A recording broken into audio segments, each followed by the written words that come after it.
मेरे पापा ने मुझे बताया था एक्चुअली कि एमके यादव सर हैं, यूपीएससी की तैयारी कर रहे हैं। मैं तो बहुत खुद को लकी फील करती हूँ, मेरी फ्रेंड ने आपको सजेस्ट किया था। मैंने आपका ही कोर्स इसलिए ज्वाइन किया था क्योंकि आपके कोर्स से ये था आंसर राइटिंग भी डे टू डे एक्टिव हो जाएगी। तो हस्बैंड यही बोले कि नहीं इनका सर का करो, आइए सबका बैच आ रहा है, तुम बस ये ज्वाइन करो। उसका फायदा सर मुझे ये हुआ, और मुझे नहीं पता सर मैं वो 5-5 मिनट में आंसर लिख रही थी वहाँ पे। तो सर से मैं एक बार मिला तो वो बोले कि तुम बस झेल जा किसी तरह मेरे को 1 महीना। सर जैसे आपने पहले क्लासेस ली थी साइंस ऑफ आंसर राइटिंग में, 8 से 10 क्लासेस शायद थी, तो उसके बाद एक दिमाग में एक फॉर्मेट सा बन गया था। तो आपका प्री के लिए, यूपीएससी प्री के लिए भी कोई बैच चलता था, तो मेरा सर एक ड्रीम था कि कभी मैं मेंस दूंगा तो आपके साथ। जो सिलेक्शन दिलाया वो आइए सभी था। Sir mains answer writing sir मैंने आपका कोर्स ज्वाइन किया था 2024 में। सर मेरा बेसिक मटेरियल केवल आपका था सर। लॉजिक ये तक मैं आपको पहले से जानता था। फिर मुझे एमके सर के बारे में पता चला। आपकी मैंने क्लासेस देखे हुए थे YouTube पे। मैं आईएएस सर से एसोसिएटेड थी। I would say thank to the IAS team. The IAS hub नाम की कोचिंग है एमके यादव सर की। यादव सर के बारे में जानकारी मिली। मैंने आईएएस सबसे यूपीपीसीएस प्रीमियम बैच ज्वाइन किया था। आईएएस हब आईएएस हब की वेबसाइट पर यूपीपीसीएस टॉपर्स की आंसर कॉपीज फ्री में उपलब्ध हैं। उन्हें आप हमारी वेबसाइट से डाउनलोड करके आंसर राइटिंग सीखें और अपनी रैंक सुनिश्चित करें। Hello, my name is Neha Singh and I have qualified UPPCS 2024 and I am undergoing training at Commercial Tax Officers Training Institute in Gomti Nagar, Vibhuti-Khand. And today I am here to discuss my journey through the channel of DKT. तो हमारा जो video है that would be in different segments as UPPCS exam जिस segments में होते हैं, pre, mains and interview. So I would first start from the prelim stage. So prelim stage is quite dicey if we look at every exam. When we look into every exam, we find कि prelims वाला जो stage होता है उसमें students struggle face करते हैं. I also face same struggle. UPPCS मेरा सीधे area of scope या फिर सीधे कह सकते एग्ज़ाम नहीं था, क्योंकि I was a UPSC aspirant. तो यूपीएससी एस्पिरेंट होने के लिए मैंने मतलब पहले वहीं से प्रिपरेशन स्टार्ट की थी। मैंने पहला अटैम्प्ट दिया था, तो in first attempt I was not very clear कि जाना किस डायरेक्शन में होता है, जो हर एस्पिरेंट फेस करता है। तो पहले अटैम्प्ट में मैंने फोकस किया था ज़्यादातर अपने करंट अफेयर्स वाले स्टेज पे, which was not a good strategy as you might have heard कि स्टैटिक इज़ द किंग। तो जो स्टैटिक हमारा पार्ट होता है that plays a major role. So इस वजह से फर्स्ट मेरा क्लियर नहीं हो पाया था pre. So after the second attempt as I was quite much stressed कि प्रीलिम्स नहीं निकल रहा है, so I tried to join a corporate. So I worked in corporate for 1.5 years, जब तक मेरा नेक्स्ट कुछ क्लियर ना हो जाए, क्योंकि मुझे एक सिक्योरिटी चाहिए थी and also I required a lot of confidence. So the corporate provided me confidence as well. और उसके बाद जब मेरा यूपीपीसीएस का प्रीलिम्स निकला 2024 का, तो फिर मुझे हुआ कि अब मुझे कम्प्लीटली फोकस करना चाहिए मेंस पे। So I resign from the job and I joined like full throttle preparation for the mains. So mains के लिए फिर मैंने प्रिपरेशन जब स्टार्ट की तो आई इंश्योर्ड कि मतलब जो भी ड्यू प्रोसेस है वो ढंग से फॉलो हो। सो मैंने मतलब अपनी कई वीडियोज़ में बताया and I will repeat here itself कि PYQs are your lighthouse. You have to refer PYQ in every stage itself, और referring from prelim stage to the I would say main stage and also the interview stage. Interview stage doesn't have a PYQ section, but it has a transcript section. So many students refer to the transcripts section. तो ये दिखाता है कि the questions that have been asked previously plays a quite major role. So जब mains वाला stage start हुआ, तो I refer to the PYQs first and afterwards I refer to the resources that are aligning with the PYQs well. सो वैसे resources को follow करते हुए मैंने अपनी नोट्स प्रिपरेशन स्टार्ट की। मैंने स्टूडेंट्स आज कि हमें पूरी नोट्स प्रिपेयर करनी होती है word by word, syllabus by syllabus, या फिर कैसे करनी होती है। तो आई वुड सजेस्ट, मैंने जो नोट्स प्रिपेयर की थी that was mainly based on the PYQs that has been asked previously. So जो मैंने PYQs देखे कि जिन जिन पे ज़्यादा पूछे हैं, जिन थीम्स पे, आई identified that themes, I wrote it on sticky notes and after writing that on sticky notes मैंने उन्हीं की प्रिपेयर की that questions could be repeated. इससे क्या हुआ, नोट्स कंसाइज बन गई और उसको रिवीजन करने में ईजी हो गया। And for answer writing in mains I would suggest you कि आप जब भी आंसर राइटिंग करिए, आप एनालाइज करिए कि आप जिस भी मॉक्स को यूज़ कर रहे हैं या फिर रेफर कर रहे हैं, are they align to the PYQs। अगर वो PYQ से अलाइन नहीं करते हैं या फिर वो 20 क्वेश्चंस की पूरी टेस्ट सीरीज़ नहीं है, तो वो आपका एक एक्चुअल एग्ज़ाम का सिनेरियो नहीं इंडिकेट कर रहे हैं। अगर वो इंडिकेट नहीं करते हैं तो आपकी प्रैक्टिस भी वैसे नहीं हो पाती है।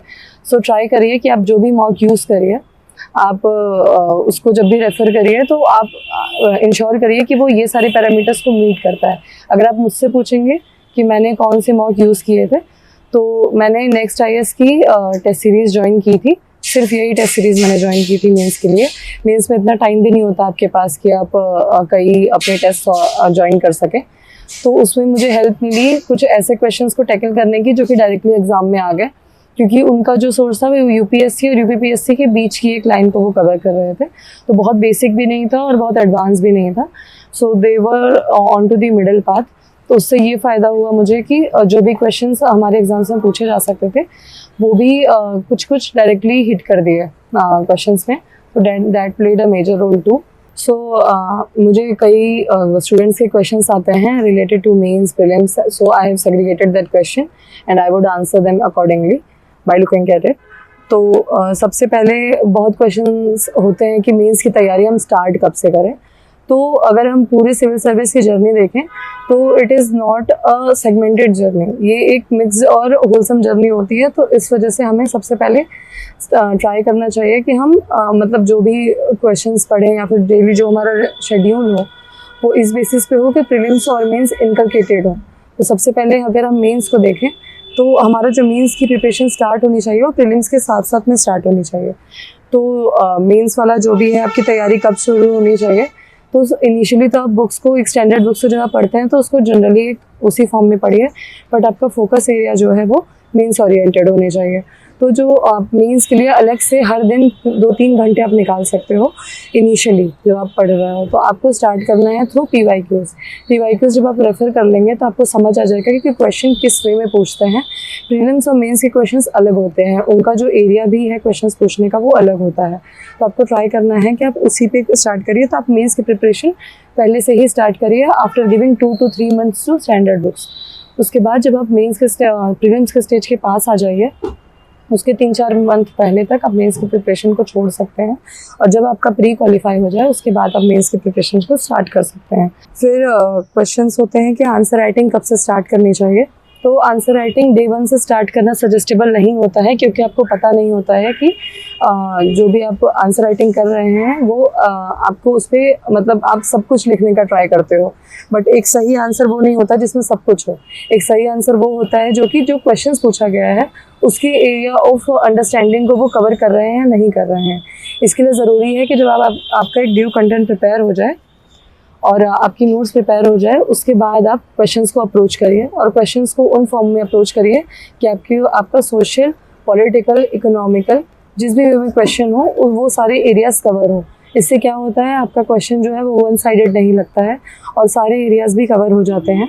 तो आपको जो एज मिलने की संभावना है वो बढ़ जाती है। फिर एक अच्छे मेंस आंसर की बेसिक स्ट्रक्चर क्या होनी चाहिए। तो एक अच्छे मेंस आंसर में 3 चीज़ें इंपॉर्टेंट होती हैं जो कि आप सबने सुनी होंगी।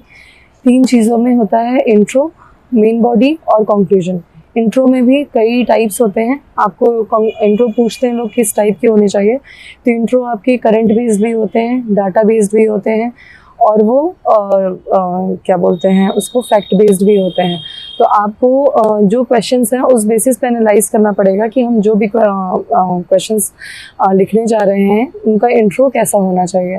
आप इंट्रो जब कवर करेंगे आपको ट्राई करना है कि इंट्रो कंसाइज हो और वो ऐसा हो कि वो इंडिकेट करता है कि आपकी मेन बॉडी में होना क्या क्या चाहिए।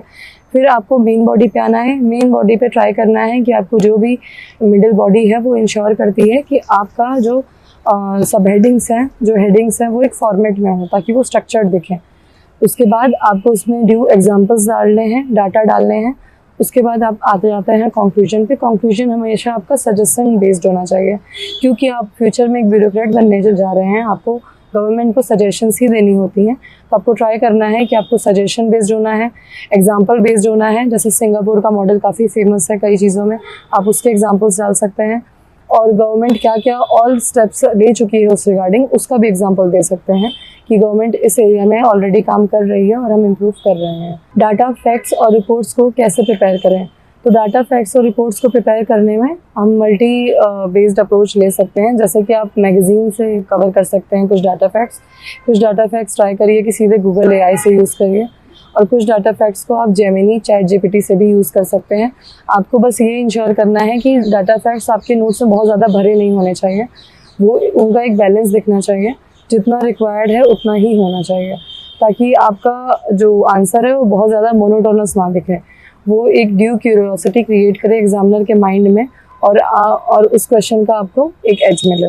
फिर एक ये भी डाउट आता है कि टॉपर की जो कॉपीज़ होती हैं उससे हम कैसे हेल्प ले सकते हैं। तो जो टॉपर की कॉपीज़ होती हैं वो आपको एक ये डायरेक्शन दिखाती हैं कि आंसर्स जो आप लिख रहे हैं उनको आप उन क्वेश्चंस जिनके लिए लिख रहे हैं उनको टैकल कैसे करना है, कितने उस आंसर में जो लिखे गए टॉपर्स द्वारा उसमें मार्क्स कितने मिले और उसने कैसे हेल्प किया उसको मार्क्स गेन करने में।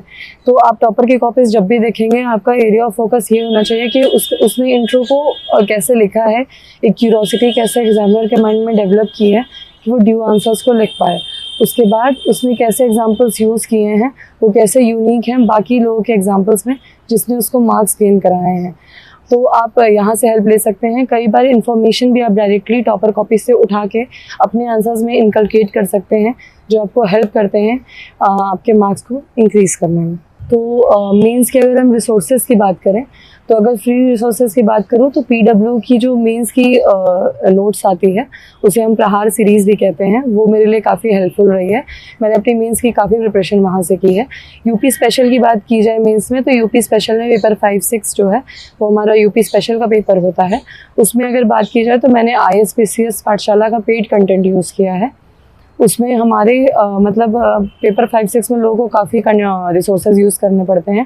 पेपर 5-6 जो ISPCS पाठशाला का है वो काफ़ी बल्कि है, बट मैंने जो पाया कि बल्कि होने के साथ साथ वो बाकी अदर रिसोर्सेज का स्कोप कट कर देता है।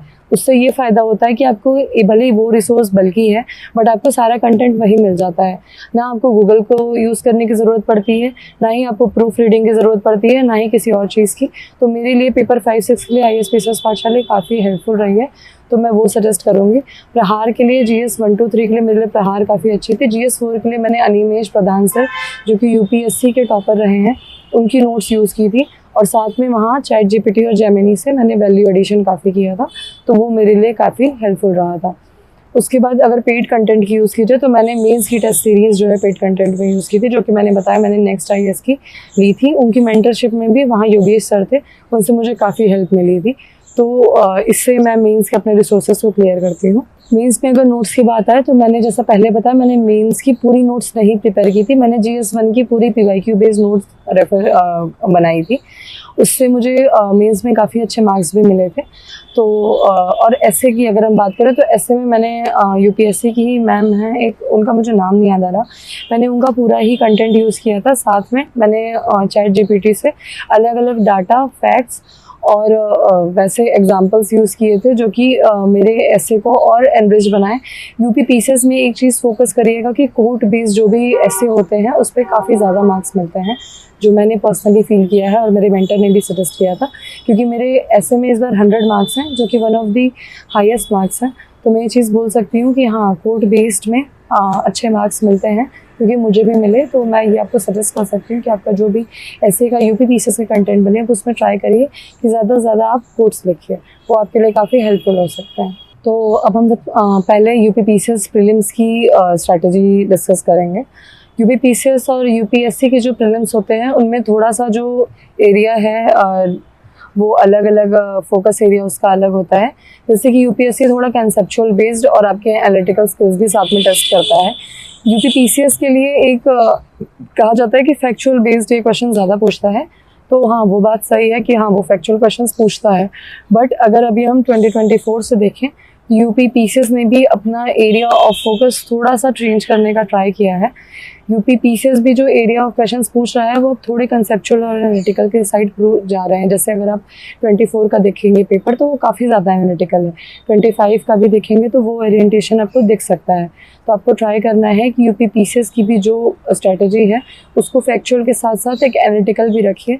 आप क्वेश्चंस प्रीवियसली सॉल्व करिए 24-25 के अच्छे से, जो पिछले 2 साल के हैं उनको चैट जीपीटी के थ्रू प्रॉम्प्ट देके और क्वेश्चंस उसी लाइन पे प्रिपेयर करने का आप डायरेक्शन दे सकते हैं। उसके बाद है कि करंट अफेयर्स के काफ़ी क्वेश्चंस आते हैं कि यूपीपीसीएस में करंट अफेयर्स के कितने क्वेश्चंस पूछे जाते हैं। तो 25 to 30 क्वेश्चंस तो पूछे ही जाते हैं, जिसमें आपको ट्राई करना है कि आपके 25 क्वेश्चंस तो सही हों। उसके लिए अपनी मैगज़ीन एक आती है, सुनी होगी सबने, आय दृष्टि की मैगज़ीन है, जो कि सारे टॉपर्स ही बताते हैं और सारे स्टूडेंट्स ही पढ़ते हैं। आपको ट्राई करना है कि वो मैगज़ीन जब भी आ जाए मार्केट में 15 to 20 डेज़ पहले आती है, आपको मैगज़ीन अच्छे से कवर करनी है और इंश्योर करना है कि उसका 3 to 4 रिविज़न हो जाए। साथ में मैंने ये किया था, पीसीएस अभ्यास एक क्वेश्चनर रिलीज़ करता है, मैंने वो सॉल्व किया था। साथ ही उनकी वीडियोज़ भी देख ली थी, आईएएस पीसीएस पाठशाला की भी वीडियोज़ मैंने देखी थी और पीसीएस अभ्यास की भी वीडियोज़ देखी थी मैंने, जो कि करंट अफेयर्स की आय दृष्टि पे आई थी। आपको ट्राई करना है वो वीडियोस देख लीजिए और साथ में उनके जो क्वेश्चनर आएंगे वो सॉल्व कर लीजिए।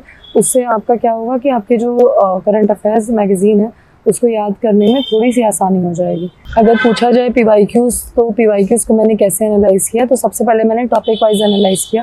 अगर मान लीजिए मैंने ज्योग्राफी में साइक्लोन्स पढ़ा, तो मैंने साइक्लोन्स में कौन कौन से एरिया पे आ रहे हैं, साइक्लोन्स का फॉर्मेशन के क्या क्या फैक्टर्स होते हैं जिनकी वजह से फॉर्म होते हैं, फिर उसके बाद क्या क्या ऐसे हैं, जैसे इंडिया में भी ऐसी लोकेशन है जहाँ साइक्लोन ज़्यादा आते हैं, वहाँ ज़्यादा क्यों आते हैं, वहाँ कौन से फैक्टर्स ऐसे होते हैं जो उनकी फॉर्मेशन में हेल्प करते हैं, या फिर ऐसे कौन से फैक्टर्स हैं जो उनके फॉर्मेशन में हेल्प नहीं भी करते हैं।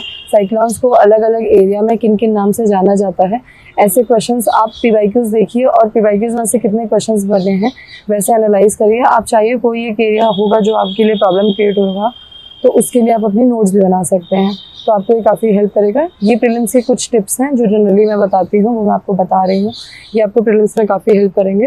प्रीलिम्स के रिसोर्सेज में अगर बात की जाए तो प्रीलिम के रिसोर्सेज वही हैं जो जनरली हर जगह मेंशन किए जाते हैं।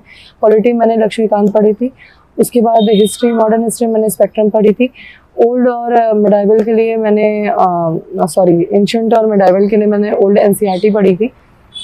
ज्योग्राफी के लिए मैंने 11th की ज्योग्राफी जो फिजिकल आती है वो, साथ में इंडियन ज्योग्राफी पढ़ी थी। एनवायरनमेंट के लिए मैंने ट्राई किया था कि घटना चक्र ही कर लो, क्योंकि घटना चक्र इज़ एनफ, उसके लिए आपको बहुत बल्कि बुक नहीं लगती है। और उसके साथ साथ इकोनॉमिक्स में अगर देखा जाए तो मैंने लूसेंट से और पीवाईक्यू से कर लिया था, क्योंकि इकोनॉमिक्स बहुत ज़्यादा स्टैटिक में डेप्थ में नहीं पूछी जाती है यूपीपीसीएस में। इसके साथ साथ आप इंश्योर करिएगा सारे सब्जेक्ट कवर करने के साथ आप घटना चक्र करिए, वहाँ से पीवाईक्यूज़ आप बहुत अच्छे से करिएगा। उसका जो कंटेंट है स्पेशली आगे से वो पढ़िएगा, और उसके साथ साथ आप जो भी क्वेश्चंस आप सॉल्व करेंगे उसके नीचे जो एक्सप्लेनेशन दिया होता है वो पढ़िएगा। प्रीलिम्स के लिए इतनी चीज़ें इनफ है। अब हम इंटरव्यू की बात करें तो इंटरव्यू काफ़ी इंटरेस्टिंग और क्यूरियस मतलब स्टेज होता है, जो कि एक जो एस्पिरेंट जा रहा है इंटरव्यू के लिए उसके लिए भी, और जो लोग सुनते हैं उनके लिए भी काफ़ी इंटरेस्टिंग उन्हें ये लगता है।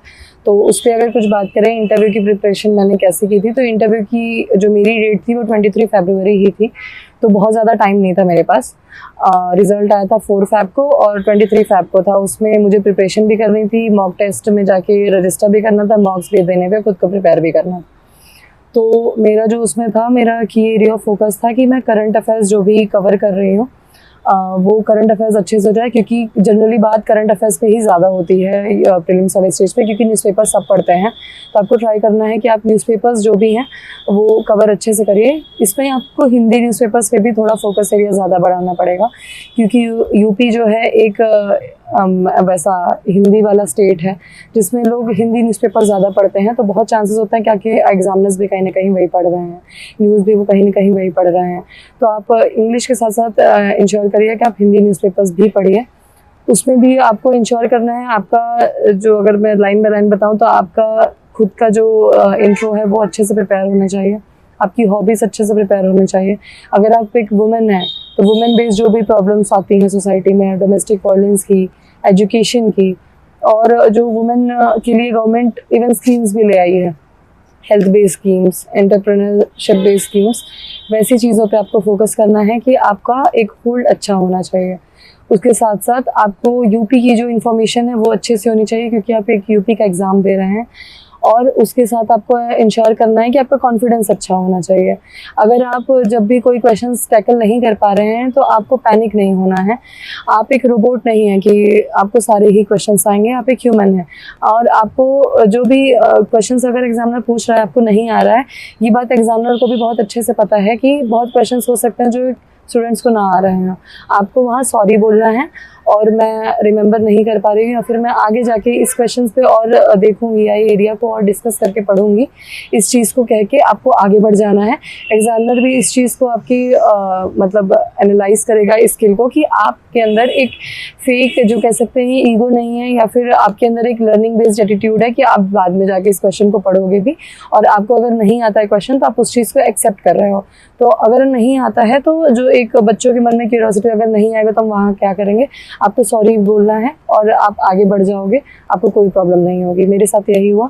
1-2 क्वेश्चन जो मुझे नहीं आए थे एग्ज़ाम में, तो मैंने उनके लिए यही बोला था कि सॉरी सर, मुझे ये क्वेश्चन नहीं आ रहा है, मैं आगे जाके इस पर ज़रूर आगे पढ़ूंगी। तो वो मेरे लिए काम किया था। मेरे इंटरव्यू में 70 मार्क्स थे, जो कि अच्छे मार्क्स माने जाते हैं। Out of 100 70 marks is a good score. पूछे अगर मैंने कितने इंटरव्यू दिए थे, तो मैंने 6 से 7 इंटरव्यूज़ मॉक वाले दिए थे, जितने भी दिन बाकी थे मेरे। मैंने 1 वीक टोटल अपना इंटरव्यू दिया था।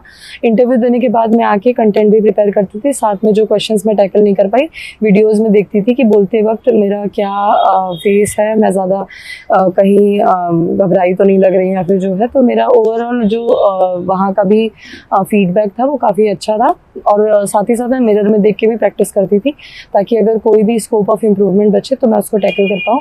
तो आपको इसमें इंश्योर यही करना है इंटरव्यू में, आपको कॉन्फिडेंट दिखना है, आपके जो बेसिक कंसेप्ट्स हैं वो क्लियर होने चाहिए। कोई क्वेश्चन नहीं आता है तो आप सीधे सॉरी बेस बोल के मूव ऑन कर सकते हैं वहाँ से। चौथा, आपको वहाँ पे जो भी है ट्रुथफुल रहना है। आपको कोई चीज़ ऐसी नहीं बोलनी है जो कि आप नहीं हैं और आप वहाँ खुद को प्रूव करने की कोशिश कर रहे हैं। अक्सर ये बैकफायर कर जाती है, तो आपको इंश्योर करना है कि ये चीज़ें ना हो। और अगर रिसोर्सेज की बात की जाए तो मैंने मॉक्स जो भी इनरोल किए थे वो सारे फ्री मॉक्स ही थे। आपको फ्री मॉक्स ही मिल जाते हैं, पेड मॉक्स की बहुत ज़्यादा ज़रूरत नहीं होती है। फ्री मॉक्स में बहुत अच्छा पैनल आपको मिल जाता है। तो जो भी अभी मेंस का रिजल्ट आएगा यूपी पीसीएस 2025 का, उसमें जो भी लोग इंटरव्यू देंगे, अगर वो पहली बार दे रहे हैं तो मैं उनको यही कहूँगी कि फ्री में भी अच्छे मॉक्स आपको मिल जाएंगे। तो आप इंश्योर करिए कि आप उन मॉक्स में एनरोल करके आप मॉक्स दे सकते हैं।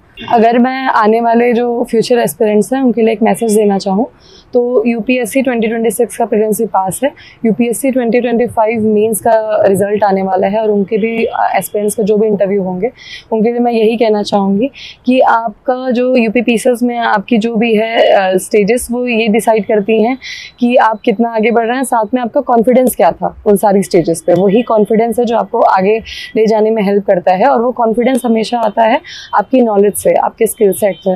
तो आपको ये इंश्योर करना है कि आप उन चीज़ों पे एक अच्छा होल्ड बना रहे हैं, आप जो भी रिसोर्सेज पढ़ रहे हैं उनका अच्छे से रिवीजन कर रहे हैं, उनको खुद से एनालाइज कर रहे हैं, अपनी प्रॉब्लम्स को आइडेंटिफाई कर रहे हैं और उन पे आगे काम कर रहे हैं। अगर आप ये 3 चीज़ें किसी भी स्टेज पे करते हो तो आपको ये इंश्योर करता है कि आपकी वो स्टेज क्लियर हो और आप आगे एक अच्छे कॉन्फिडेंस के साथ मूव करें।